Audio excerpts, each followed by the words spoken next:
Hello, welcome to Antinatalism This week. First is the update from Antinatalist conference. Two more names of the speakers are out.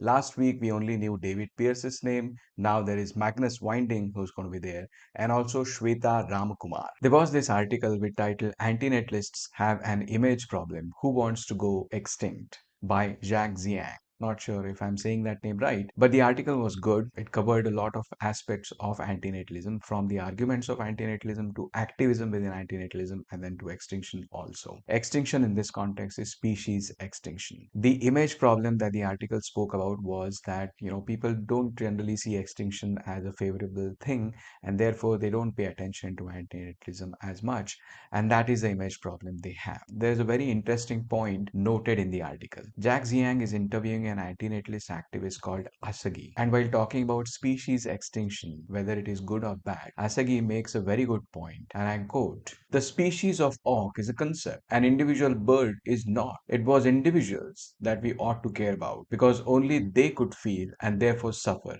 Therefore, the continuation of a species' life matters little compared with individual suffering." One of the misconceptions about antinatalism is that antinatalists would want to impose antinatalist policies forcefully upon people. That is, of course, not true, and fortunately, there is an article published this week about this.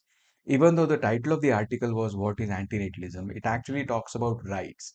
Rights to reproduce, rights not to reproduce, and so on. It distinguishes between what is called as moral rights and legal rights. Antinatalism is opposed to moral right to reproduce because it says that reproduction or procreation is immoral, it's morally wrong.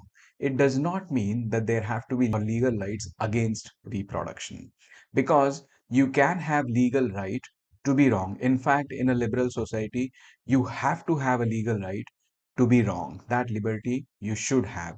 David Benatar explains this in detail in his book, and this article refers to that and I think quite correctly characterizes what the argument is. The Hindu is one of the major newspapers in India. It doesn't really have anything to do with the religion Hinduism, it's just the name, The Hindu.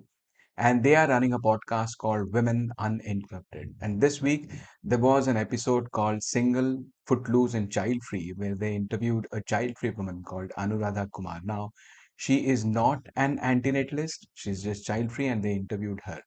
What was notable was that one, it is done by the Hindu, one of the major newspapers, mainstream media in India.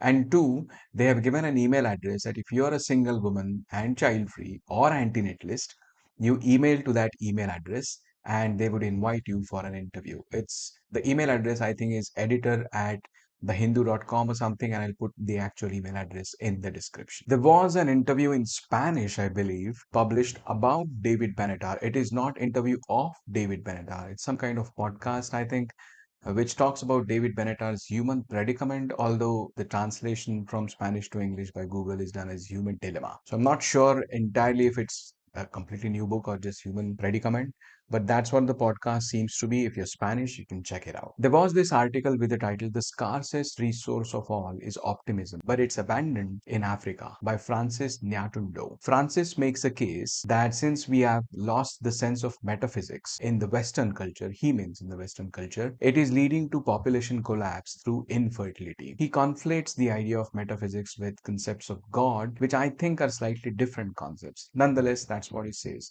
The problem is he misquotes David Benatar. He says that it is hard to find better example than David Benatar's book, in which he argues that pain of a mosquito bite outweighs all possible pleasures. That's not what David Benatar's argument is. The argument is that since nobody is deprived of the pleasures of life before they come into existence, they are not harmed by not being brought into existence. On the contrary, because there is suffering once they come into existence, they are harmed. And then we have different studies or articles talking about effects of pronatalist policies on populations of different countries. We have a research paper on situation in Iran, then an essay on things in Singapore, another study in South Korea, and an article talking about situation in China. So those were the stories that caught my eye during this week about antinatalism. Please let me know if I have missed any. Thank you.